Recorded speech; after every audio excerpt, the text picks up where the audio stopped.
Ancestor worship. Our debt to our ancestors is huge, but for the successive layers of knowledge and effort, human civilization would still be very primitive. So it is customary in most cultures to express one's gratitude to the ancestors.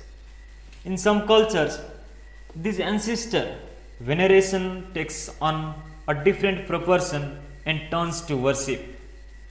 Ancestors are granted demigod status and are looked up to for guidance and protection. They are therefore worshipped. The Native American are big on ancestor worship, and perhaps even Australian Aborigines and African tribes. However, in India, the rites and rituals for the ancestors are for a different reason. In India, we distance ourselves from our ancestors. We don't worship them. Here, people either think of taking care of their ancestors or they distance themselves from them. But ancestors taking care of you is not so prevalent in India. In other cultures, this worship may have come because there has been so much occult practice in those cultures. Their rites and rituals were largely occult, not spiritual processes. There must have been situations where the dead ancestors assisted them in battles and some other critical situations. They probably knew how to access and make use of that. There definitely would have been such situations. Because of that, the general belief that all ancestors will support you might have come. That is true here also. Will I myself have said that after I am physically gone for 80 years, I will be here in a presence bigger than the way I am right now, and see that everyone who is here is seen through in some way. There have been certain other beings who guided the subsequent generations. So similar things must have happened there.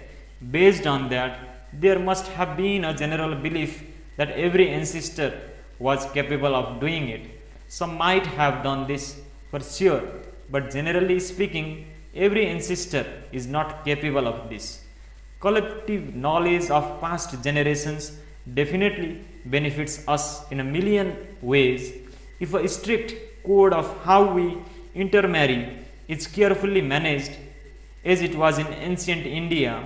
Our ability to access and benefit from the cumulative knowledge of past generations will be greatly enhanced.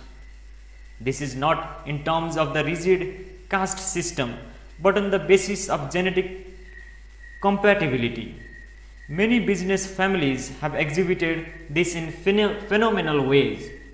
Some of them also created deities that support this accumulation of knowledge in every forms and managed genetic intermingling with great gusto. In many ways, this was more stringent than their religion. In many places, the land, rocks, and the very space was managed with care.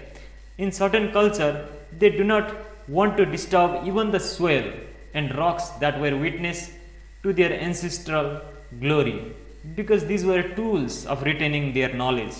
However, in this age of machines and unbridled travel and intermingling, it may not be very practical. Today, your children trust Google more than what you or your forefather have to say.